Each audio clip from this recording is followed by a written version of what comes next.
Your mother already offered me money, Dennis. I told her I didn't want any of hers, and I don't want any of yours either. Well, don't be a fool, Paige. You don't even know how much money I'm talking about. I don't care how much I it came is. prepared. Right here's a check for $50,000. That ought to hold you for a while. No. What's the matter, Paige? Isn't my money good enough? I don't want your money, Dennis. Why not? It was good enough in the beginning when you found out that I was Alex's son. When you found out that I was going to inherit a third of World Oil. Oh, then you couldn't wait to get your hands on the money. You were so impatient. You were so impatient that you got me drunk and you told me that I proposed to you. Dennis. It's the truth, isn't it? I didn't know you then. You know me now, but you still don't want the money. Why is that, Paige? Stop it. You playing hard to get? Oh, I know. You're, holding out for more money, I told right? Isn't you. that it? I don't want your money. I want you. Well, that's too bad, Paige. Because you can't have me. You can hire all the lawyers you want to get whatever kind of settlement you want, but you can't have me because I'm not for sale. I never thought you were. Of course you did, Paige. Isn't that the way you always think? I love you, Dennis. Love? Your love is a dollar sign. That's not true. No, the truth is, I love you too, Paige. I love you too. But you made that love cheap. You made that love cheap, and you made that love dirty. No. I hate you, Paige. Don't. God, I hate you. Please don't. You want to know why I couldn't make love to you? This is the reason. Right here, Paige. This is the reason. Come on, Paige. Take it. Take it. That's what you've always wanted, isn't it? You've always wanted it because you always wanted someone to pay for it. Stop it! All you had to do, Paige, was tell me about it. It was going to make the whole thing much simpler.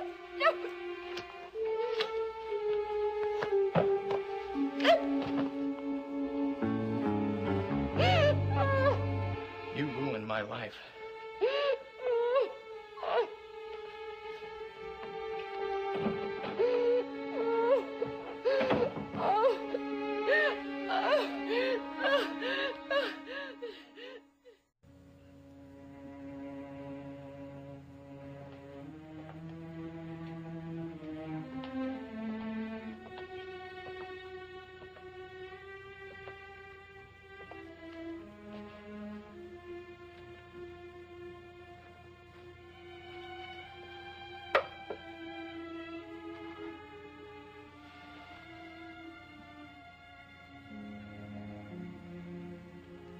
I do love you, Dennis.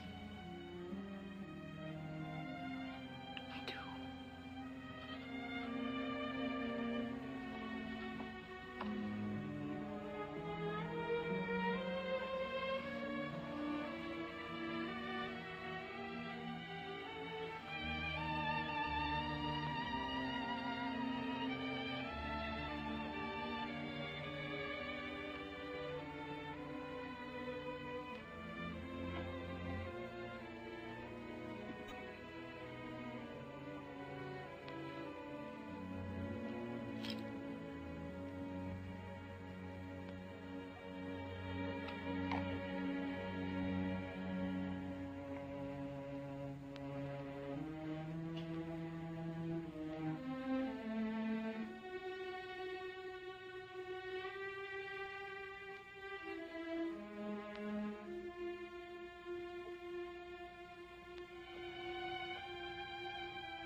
Vivian, let me do it. I'm sorry, Mr. Wheeler. I don't know why I'm so nervous.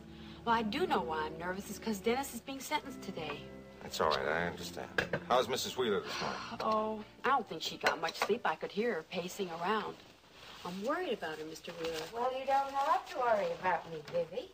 I'm all right. Good morning, Grant. Good morning, Iris. Would you like some coffee? Oh, no, thank you. Vivian brought some to my room earlier. Are you sure that you don't want me to go to the hearing this morning? You pick up your daughter at the airport. I'll be fine. I'm delighted she's coming, Grant. What a pity she never got to see her Uncle Alex.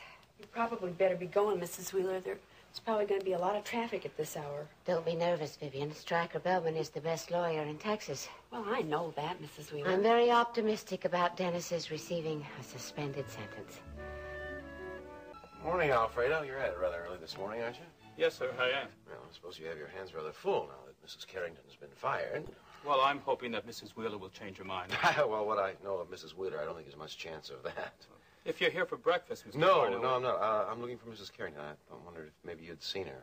I called her first thing this morning. There wasn't any answer. No, I haven't seen her. Oh. I know she was moving out today, but I didn't think she'd have left this early. She was supposed to call me as soon as she got up. I was going to help her move. I said I haven't seen her, Mr. Parnell. Oh, all right. Well, thank you, Alfredo. I don't know, maybe she's still asleep.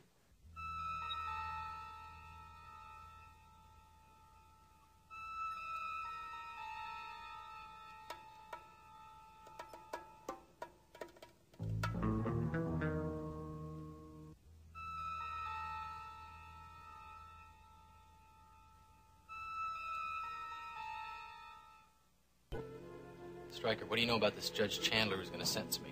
I've tried a couple of cases before them and won them all. And what do you think of him? He's a fair man. He goes by the book, but he's not without compassion. Stryker, what do you think my chances are? Judge Chandler knows the theory about Joe Foster killing Chris Shaw. Is he giving any weight to it?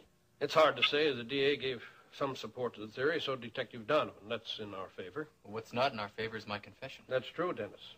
Look, Stryker, it's still possible that I killed Chris Shaw. I told you, Dennis, I don't think you did. Now, if you'll let me request a trial No, I by don't want jury... a trial, Stryker. You're making a mistake. Look, I just want to get this thing over with as soon as possible. That's the way you want it. That's the way I want it.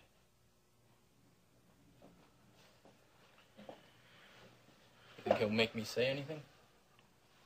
The judge might ask you if you have any comments. I don't think I have any comments. Just check with me before you say anything. I'll do that.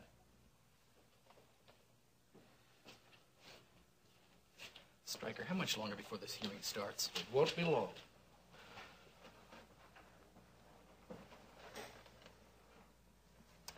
Vicky, if Dennis gets a suspended sentence, will you take him back to work at the station? Of course I will. I've already told Dennis his old job is waiting for him. Yeah, that's wonderful. He needs that kind of stability. So much has happened to him in the last few weeks. He needs to fall into a routine to accomplish a job. Speaking of jobs, I still haven't hired a news director. Vicky. Have you given it any more thought? No, not really. I don't mean to sound ungrateful. It's just that I've been wrestling with the idea of whether or not to finish my book. Well, it's not surprising you're having difficulty in finishing it. All this turmoil in Dennis's life has got to be very unsettling for you, too. Well, more and more, I'm finding myself reluctant to tell the true story of what happened in the prison camp in Cambodia. Elliot, you're a newsman. Yes, I've always been an honest journalist, but perhaps it's best to leave the truth untold. You're protecting Barrett Marshall, aren't you? I'm protecting a number of men, myself included. I'll make a decision by the end of the week. Can you wait until then? Of course I can.